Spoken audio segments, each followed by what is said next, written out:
Hello guys, आप सभी का वेलकम है क्विक स्टडी जियो चैनल पर। तो आज का जो टॉपिक है वो है वर्ल्ड सॉइल डे। ठीक है, तो उसको लेके क्या क्या उसमें बात हुआ, क्या कंडीशन है अभी इंडिया के सॉइल को लेके, क्या क्या चीज़ों को लेके जो सॉइल में इम्पैक्ट पड़ रहा है उस चीज़ को यहाँ पे आज इस वीडियो में डिस्कस करेंगे। ठीक है, तो 10th वर्ल्ड सॉइल डे हुआ जिसका थीम था caring for soil, measures, monitor and manage. ठीक है, जिसमें हाईलाइट किया गया कि सॉइल का हेल्थ जो है कितना क्रिटिकल रोल अदा करता है फूड प्रोडक्शन में।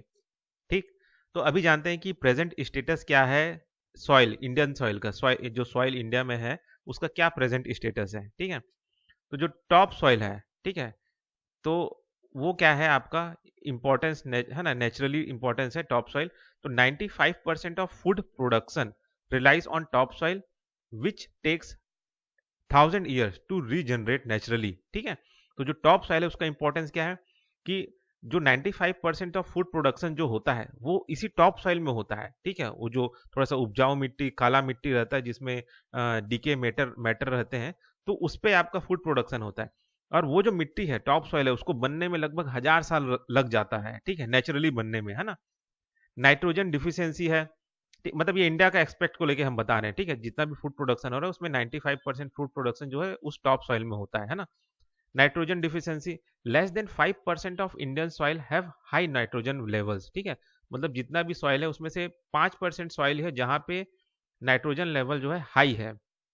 ठीक है, 5% से कम ही जो है इंडियन सॉइल है जहां पे हाई नाइट्रोजन लेवल आपको मिलेगा। ठीक है, फॉस्फेट सफिशियंसी, ठीक है, only 40% of Indian soil have sufficient phosphate, है ना। लगभग 40% जो इंडियन सॉइल है वहाँ पे सफिशिएंट फॉस्फेट है।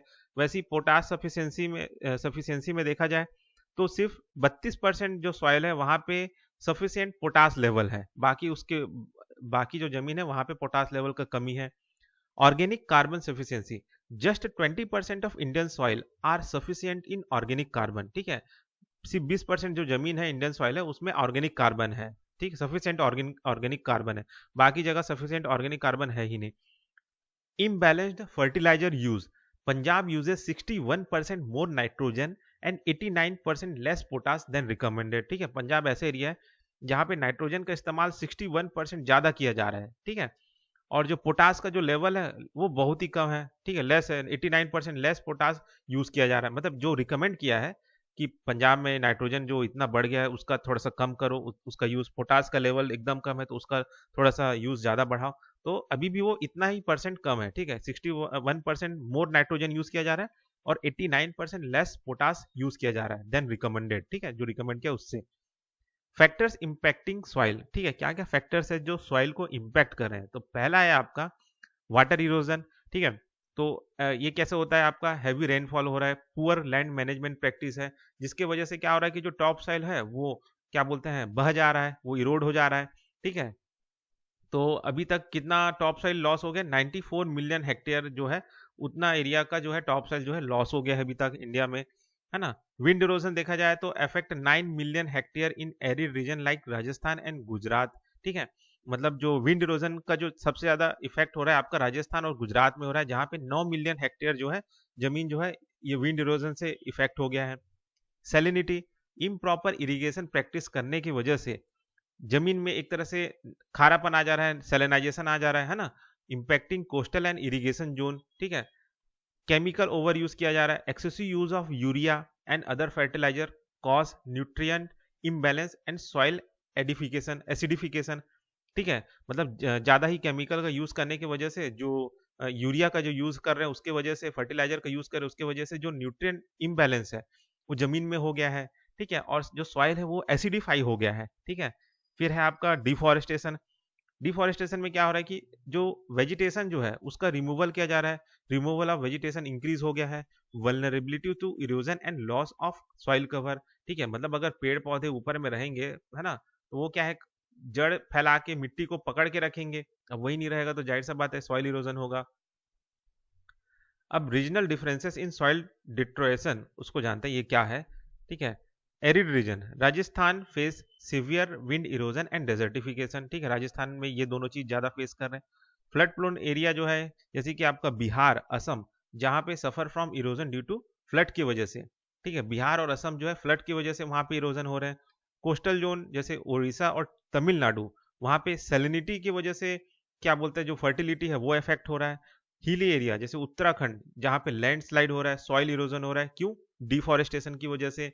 सेमी एरिड जोन जैसे तेलंगाना और महाराष्ट्र, वहां पे ओवर ग्रेजिंग एक्टिविटी हो रहा है, मतलब जो जो पशु है वो ज्यादा ही चर रहे हैं, घास चर रहे हैं, या फिर जो भी छोटे छोटे जो भी पौधे हैं उनको ज्यादा चर दे रहे हैं, ठीक है। And drought induced soil degradation हो रहा है वहां पे, इफेक्ट ऑफ, है ना, ये चीज हो रहा है, ठीक। मतलब कि वहां पे सूखा पड़ रहा है, ये भी है, ठीक है। तो ये जो है एक तरह से आप रीजनल डिफरेंसेस देख सकते हैं कि अलग अलग जगहों पे जो सॉइल डिट्रियोरेशन हो रहा है वो किस किस वजह से हो रहा है। अब ये जो सॉइल डिग्रेडेशन जो है इसका इफेक्ट क्या होता है, ठीक है, ये किस किस वजह से होता है। Land degradation, loss of fertile land due to erosion and contamination, reduce agriculture productivity, ठीक है। अब सॉइल डिग्रेडेशन होने की वजह से ये पहला इफेक्ट हो रहा है कि भाई आपका एग्रीकल्चर प्रोडक्टिविटी है वो गिर गया, है ना। डेजर्टिफिकेशन, जैसे पुअर प्रैक्टिस इस्तेमाल करने से जो है क्या हो रहा है, practices exacerbated aridity leading to drought and biodiversity loss, कि भाई आप क्या बोलते हैं सही ढंग से क्या बोलते हैं खेती बाड़ी नहीं कर रहे हैं, पेड़ काटे जा रहे हैं, तो उससे क्या हो रहा है एक तरह से क्या बोलते हैं सूखा आ रहा है, बायोडाइवर्सिटी लॉस हो रहा है, ठीक है, ये हो रहा है, सूखापन आ रहा है, एरिडिटी हो रहा है ना। Loss of arable land, arable land का मतलब होता है वो जमीन जहाँ पे क्या बोलते हैं खेती वेती हो रहा है, ठीक है, तो उसका नुकसान हो रहा है। About 40% of agricultural land world wide is no longer productivity, मतलब जहाँ पे उपजाऊ था जो एरेबल लैंड था, तो लगभग 40% ऑफ एग्रीकल्चर पूरे दुनिया में वो अब उपजाऊ नहीं रहे, वहां पे अब कुछ भी नहीं उग रहा है, ठीक है। Increased flooding, degraded land has reduced water absorption, increasing run of and flooding risk, ठीक।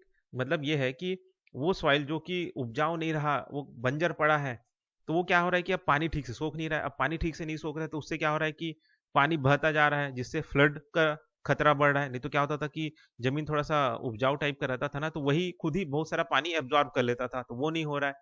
Water way pollution, fertilisers run off pollute rivers, harming aquatic ecosystem and water availability, ठीक है। अब यही जो पानी जो है बह जा रहे हैं ज्यादा, जहां में फर्टिलाइजर ज्यादा यूज करने के वजह से क्या हो रहा है कि आपका एक तरह से जो पानी जो बह के जा रहा है, ठीक है, नदियों में, ठीक है, तो उसमें क्या है फर्टिलाइजर भी मिक्स होके जा रहा है, तो जिससे क्या हो रहा है कि जो एक्वेटिक इकोसिस्टम है उसको हार्म पहुंच रहा है ना। क्या क्या चैलेंजेस आए हैं फर्टिलाइजर सेक्टर्स में उसको जानते हैं, ठीक है। इम्बैलेंस्ड यूज, ठीक है, over use of nitrogen and over and under use of phosphate and potash due to subsidy distortion, ठीक है। यहाँ पे क्या हो रहा है कि सब्सिडी की वजह से, ठीक है, नाइट्रोजन का यूज ज्यादा किया जा रहा है, और जो फॉस्फेट है और जो पोटास है उसका इस्तेमाल कम किया जा रहा है, ठीक है। तो उसके जो पीछे कारण बताए वो सब्सिडी का है, ठीक है, कि नाइट्रोजन में सब्सिडी ज्यादा दे रहा है, इसमें कम दे रहा है, इस वजह से इसका यूज कम किया जा रहा है, ठीक है। Low nutrient use efficiency, only 35-40% of applied fertiliser benefit crops, the rest pollutes the environment, ठीक है। मतलब ये कहा जा रहा है कि जो 35 से 40% जो फर्टिलाइजर है वो क्रॉप को फायदा उठा रहे हैं, फायदा दे रहे हैं, बाकी तो पूरा पर्यावरण को बेकार कर रहे हैं, ठीक है। मतलब जो भी न्यूट्रिएंट या फिर जो भी हम क्या बोलते हैं केमिकल यूज कर रहे हैं, जो भी खाद हम यूज कर रहे हैं उसमें सिर्फ 35 से 40% ही खाद है जो काम आ रहे हैं क्रॉप को, बाकी तो सिर्फ एनवायरनमेंट को पॉल्यूट कर रहे हैं। Subsidy dependence, heavy reliance on subsidies hinders innovation and efficiency, ठीक है। मतलब ये जो सब्सिडी पे ज्यादा डिपेंड होने की वजह से, ठीक है, जो इनोवेशन है वो नहीं हो रहा है, ज्यादा ही उस पे सब्सिडी पे डिपेंड हो गए हम कि चलो वो तो दे रहा है सब्सिडी, जिसमें सब्सिडी देगा उसी को हम उगाएंगे, कोई अपने से इनोवेशन या कुछ ऐसा काम नहीं करेंगे अलग हट के जो जिससे हमारा इनोवेशन हो, इफिशियंसी बढ़े, पैदावार अच्छा हो, ठीक है। तो ये सब्सिडी डिपेंडेंस हो गया, ठीक है। Leakage and misuse, urea is diverted for non agriculture uses and smuggling to neighbouring countries, ठीक है, कि भाई यूरिया जो है एक तरह से दिया जा रहा है एग्रीकल्चर पर्पस के लिए, लेकिन कहीं ना कहीं वो जो यूरिया है उसको ना नॉन एग्रीकल्चर यूज के लिए भी इस्तेमाल किया जा रहा है, ठीक है, उसको स्मगल किया जा रहा है नेबर कंट्रीज में, ठीक है। तो ये एक प्रॉब्लम आ जा रहा है फर्टिलाइजर का, ठीक है। Environmental impact, excess nitrogen emission contribute to global warming and soil degradation, ठीक है, ज्यादा नाइट्रोजन का अगर हम इस्तेमाल करेंगे तो ग्लोबल वार्मिंग बढ़ेगा और सॉइल डिग्रेडेशन भी बढ़ेगा, ठीक। तो ये हो गया। अब गवर्नमेंट ने क्या इनिशिएटिव लिए इस सॉइल डिग्रेडेशन को रोकने के लिए, कंट्रोल करने के लिए, तो सॉइल हेल्थ कार्ड स्कीम लाया गया, इसमें provide farmers with nutrient information for balanced fertiliser used. ठीक है, मतलब इस कार्ड के तहत क्या हो रहा है कि एक तरह से उनके जमीन को एक तरह से जांचा जा रहा है और ये बताया जा रहा है कि भाई वो अपने जमीन में किस तरीके से क्या क्या फर्टिलाइजर या न्यूट्रिएंट डाले, ठीक है, जिससे उनका जो जमीन है वो एक बैलेंस्ड फर्टिलाइजर उसमें डल जाए। ठीक है, प्रधानमंत्री कृषि सिंचाई योजना लाया गया, जिसमें ये कहा जा रहा है कि efficient irrigation practice to reduce soil erosion, कि भाई जो इरिगेशन प्रैक्टिस है, ठीक है, सिंचाई जो है उसको सही तरीके से करे ताकि सॉइल इरोजन ना हो। ठीक है, national mission for sustainable agriculture लाया गया, इसमें क्या चीज को लेके काम किया गया, ऑर्गेनिक फार्मिंग को और सॉइल कंजर्वेशन को बढ़ावा देने का काम किया गया।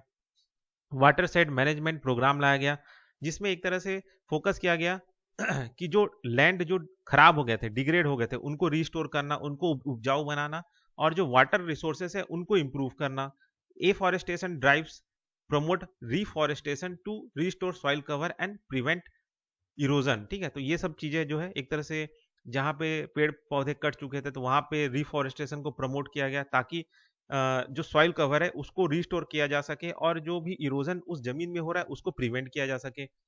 और क्या क्या रिफॉर्म का जरूरत है आगे, तो पहला है सब्सिडी डीरेगुलेशन। ठीक है, replace price control with direct income transfer to farmer through digital coupons. ठीक है, मतलब ये कहा जा रहा है कि भाई ये अपने तरफ से सरकार क्या बोलते हैं, प्राइस को कंट्रोल ना करे, है ना, किसानों को दे दे पैसा, डायरेक्ट ट्रांसफर कर दे डिजिटल कूपन्स के थ्रू, और वो डिसाइड करे कि वो क्या खाद खरीदना चाहते हैं क्या नहीं। ठीक है, सब्सिडी देने से क्या हो रहा है कि जिसमें सब्सिडी ज्यादा मिल रहा है उसको ज्यादा ही किसान यूज कर रहे हैं। ठीक है, ऐसा हो रहा है, तो वो चीज बोला है सब्सिडी डीरेगुलेशन किया जाए और किसानों के खाता में पैसा भेज दिया जाए, वो अपने से खरीद लेंगे। Promote balanced fertiliser use, incentivise the appropriate use of NPK through education and policy. ठीक है, मतलब ये जो एनपीके है, नाइट्रोजन फॉस्फोरस पोटास पोटेशियम, ठीक है, पोटास, तो एनपीके जो ये एक प्रोपोर्शन में जमीन में जो रहना चाहिए उसको लेके एजुकेशन, लोगों को एजुकेट किया जाए, उसको लेके पॉलिसी बनाया जाए। ठीक है, ताकि पता चले कि भाई कैसे बैलेंस्ड फर्टिलाइजर यूज किया जाता है। Educate encourage micro nutrient use, focus on micro nutrient availability for improved crop productivity. ठीक है, माइक्रो न्यूट्रिएंट को भी एनकरेज किया जाए, सिर्फ ये फर्टिलाइजर डाल डाल के ही काम नहीं, माइक्रो न्यूट्रिएंट का भी जो अवेलेबिलिटी है वो जमीन में जरूरी है, जिससे क्रॉप का जो प्रोडक्टिविटी है वो बढ़ता है, तो उस पर फोकस किया जाए, उसको एनकरेज किया जाए कि भाई माइक्रो न्यूट्रिएंट का भी यूज किया जाए करके। ठीक है, triangulated data use, integrated soil health card, fertiliser sales and farmer data for targeted policy intervention. ठीक है, तो मतलब ये जो भी डेटा मिल रहा है फार्मर को लेके, फर्टिलाइजर सेल्स को लेके, सॉइल हेल्थ कार्ड में जो भी है, इन सब डेटा को एक तरह से इस्तेमाल करके सरकार को कुछ ऐसा पॉलिसी बनाना चाहिए जिससे वो लोग इस सॉइल डिग्रेडेशन को, लैंड डिग्रेडेशन को रोक सके। ठीक है ना। Innovation and efficiency, encourage private investment and research in fertilizers by deregulating the industry। ठीक है, इसमें यह कहा जा रहा है कि जो प्राइवेट इन्वेस्टमेंट है उसको बढ़ावा दिया जाए। ठीक है, फर्टिलाइजर्स के फील्ड में रिसर्च को और बढ़ावा दिया जाए, है ना, ताकि बाय डीरेगुलेटिंग द इंडस्ट्री, है ना, ये सब चीज है कि भाई एकदम से इंडस्ट्रीज पे ज्यादा ही रेगुलेशन मत लगाए, उनको एनकरेज करे कि वो भी इन्वेस्ट करे। ठीक है, फर्टिलाइजर पे रिसर्च करे, ये चीज कहा जा रहा है। तो अंत में जो कंक्लूजन निकलता है वो ये है कि protecting India soil is vital for sustainable agriculture, food security and environmental health. ठीक है, तो इन तीनों चीज के लिए जो हमारे जो इंडियन सॉइल है उसको प्रोटेक्ट करना जरूरी है। ठीक है, coordinated efforts and policy reforms are essential to restore soil vitality and enhance productivity। ठीक है, मतलब एक coordinated effort होना चाहिए, पॉलिसी रिफॉर्म्स लाना चाहिए, नए नए पॉलिसीज लाना चाहिए, जो पुराने पॉलिसीज जो है उसमें कुछ सुधार लाए, तभी हम ये जो सॉइल में जो भी प्रॉब्लम्स आ रहे हैं उसको रिस्टोर कर सकेंगे और प्रोडक्टिविटी जो सॉइल का है उसको हम बढ़ा सकेंगे। ठीक है, तो ये होता है आपका टॉपिक कवर। तो इस वीडियो में बस इतना ही, फिर मिलते हैं नेक्स्ट वीडियो में।